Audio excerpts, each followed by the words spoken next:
Hi Sumate, welcome to Vicky Signature. In today's video I'll be showing you how to cut and sew this beautiful Bustier fleared gown that has a side pocket. If this is what you are really interested in learning, please stay tuned as we are about to start. If you have not subscribed to this channel, kindly subscribe and turn on your notification bell. So firstly, what we are going to do is to cut the down part of this dress, which is the flare part, right? So I'm going to be making use of 180-degree flare.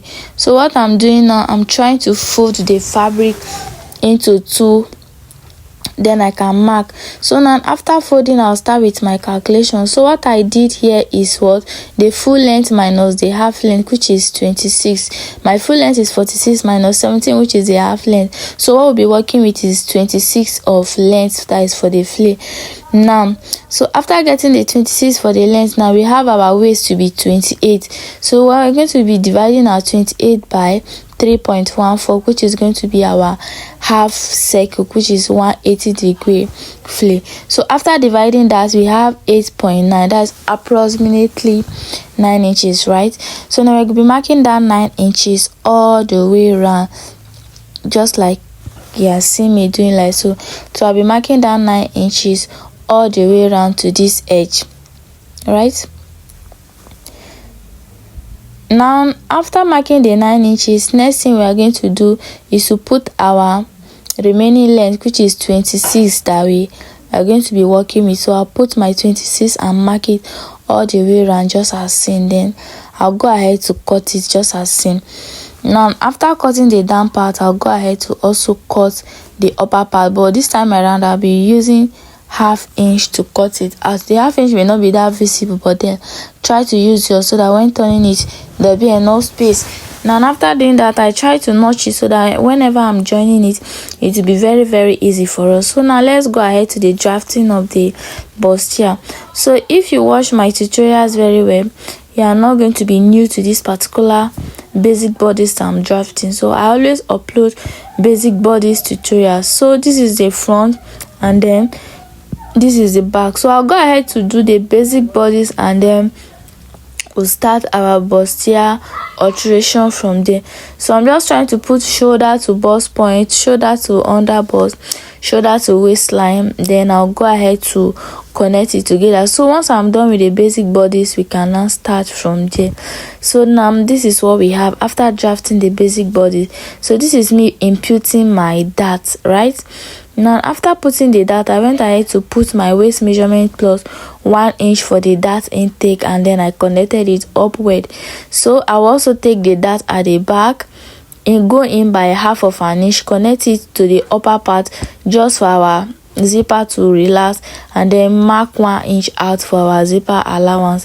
Then I'll put my waist measurement, add 1 inches for the dart intake, just as you can see, then I'll connect it upward. So basic bodies have end. Now let's start with our main tutorials. Now the difference between our back and our front waistline is 2 inches. So that's going to be our waist, our bust dart. We are going to use that 2 inches to form our bust dart. So that is what I am doing right now. Now after forming the bust dart, we are going to come up from that our main 3x3 neckline and come down by 4 inches for our cleavage. So the cleavage I'm using is 4 inches. Now you're going to determine how you want your bustier to be well covered, or how you want it to be covered. So for this tutorial, I'm using 7 inches starting from the under bust. So what I'll be doing is I'll connect from the cleavage measurement, that is the part I came down by 4 inches, then I'll connect it through the 7 inches of mark. Then so when you are doing yours, you just try to curve it to give you a very nice shape, right? Now after doing that, I'm just trying to like blend it into the armhole line. Now on our shoulder line, we are going to be taking that, just like dividing that part into two, then we'll find the midpoint. So after getting the midpoint, we are going to connect the line to meet the bust point. Everything is moving towards the bust. Now after connecting the line to meet the bust point, on that part where we roll our curve just now, we are going to be going out like 0.75 of inch. Then you connect it just like so, right? You are just trying to contour that part, so that when you wear it, the place is going to be well relaxed and it will hold your boobs very well. Then after doing that, I'll just go ahead to connect it like so. All connection is heading towards the bust point. So after doing that, that is almost all for the front, but then we have to take our under bust contouring. So on that under bust, on the side, I'll be going out by 1 inch. Can you see? That is 1 inch. Side, I'll go out by 1 inch, and then the center front, I'll go out by half of an inch, right? So guys, after doing that, I'll just go ahead to connect it like so. Connect the line, all line moving towards the bust points. I hope I'm not fast. If you have any question, you can drop it in the comment section. I will attend to it. So I'll connect the line and make sure it is blend properly, right? So after connecting it, we'll take our straight rule to connect that part down to the dart leg, right? So that is what I'll be doing right now. So I'll go ahead to connect the contouring to the dart leg, and that is all for the front drafting. So for the back, we don't need anything to do there. I'm just labeling it as yoke. So if you are going to use a bustier with yoke, that is going to be your yoke, but for this we are using a strap hand, so we don't need yoke. So we're just going to mark that side as our zipper. We'll just mark there as our zipper allowance. Now after marking our zipper allowance, we can decide to make the back another shape. We can decide to leave it straight. So this one, I'm just doing it for the benefit of those that want to make that a bit curvy, or if you want to give it any shape. By the end of this tutorial, you discover that the back is just straight. I didn't make use of it.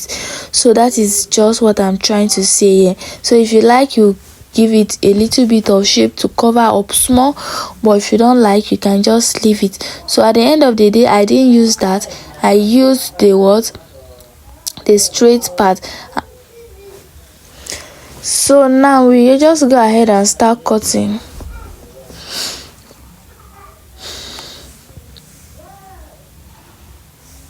So I have to speed up this part so that we can cut it very well. So this is how you're going to be folding your bust dart, so that when you fold it out, the cup is going to come out very well, right? Then you blend this part in.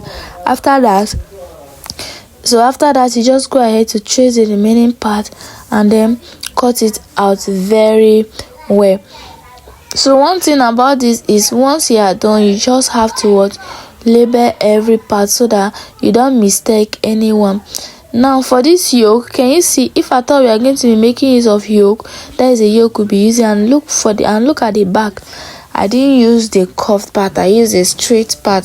So next thing we are going to do, I'm gonna have to label. Can you see center from side front, and then that is our back.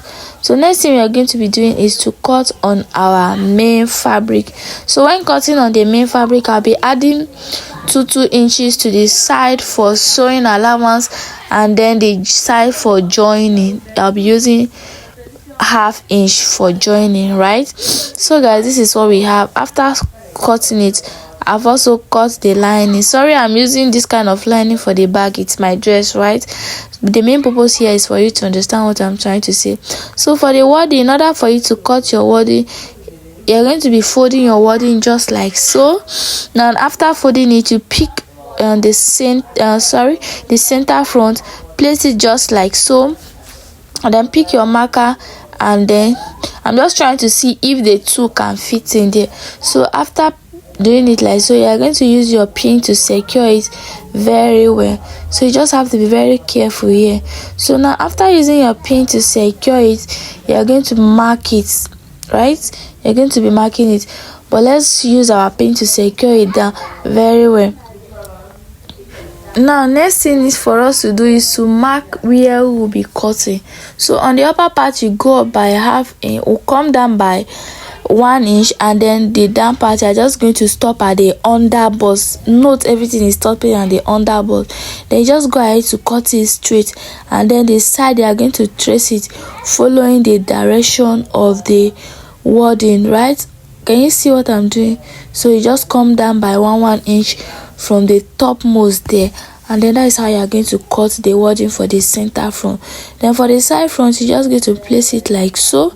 After placing it for the under bust, you're going to mark there because that is where you're going to stop, and then from the upper part you come down by 1 inch.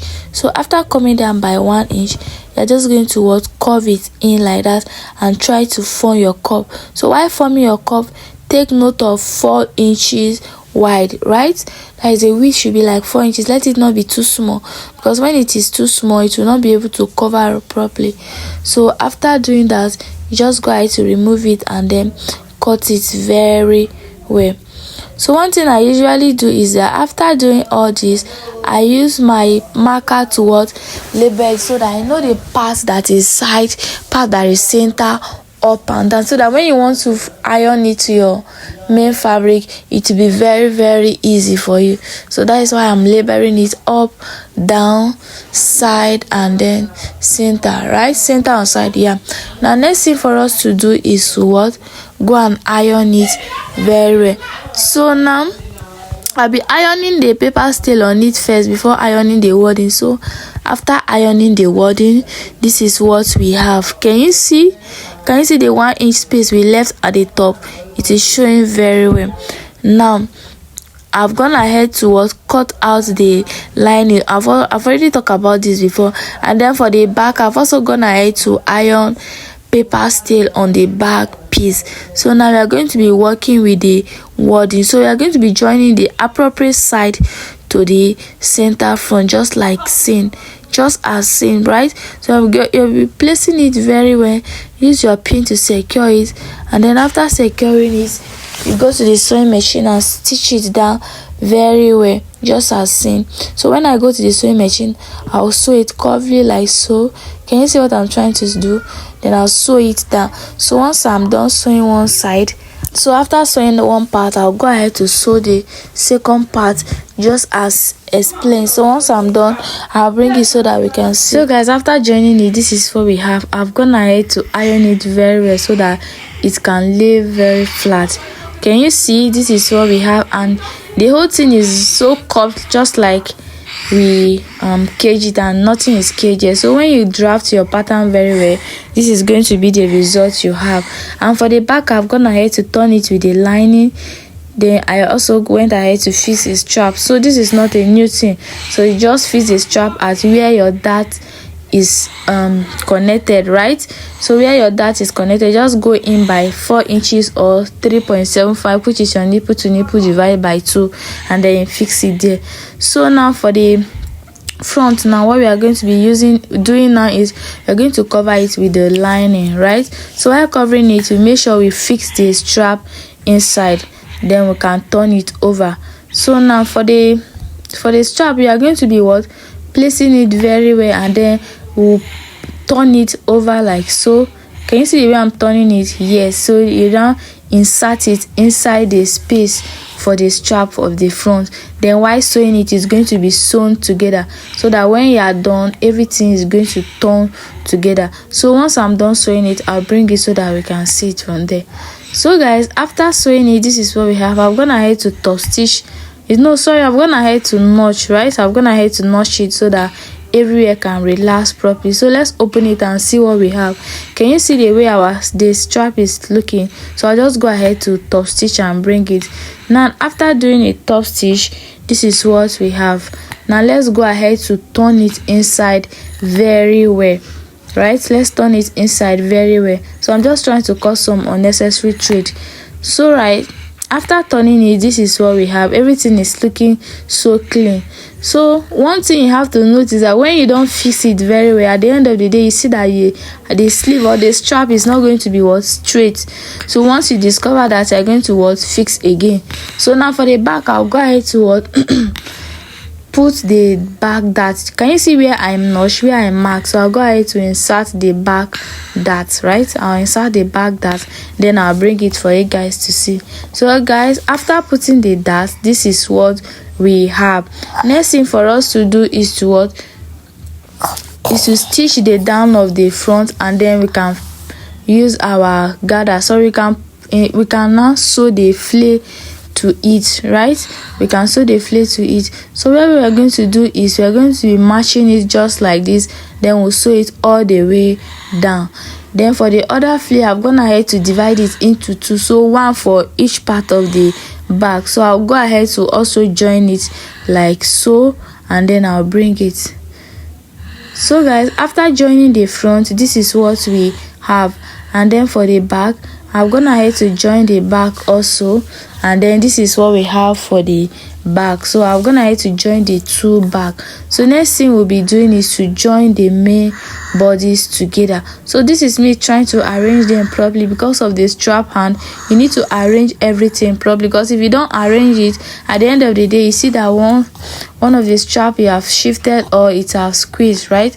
So now I'm just trying to pin up all the parts so that everything can look so clean, right? So this is a zipper part that I'm trying to pin. Now after pinning it, we can start sewing our side.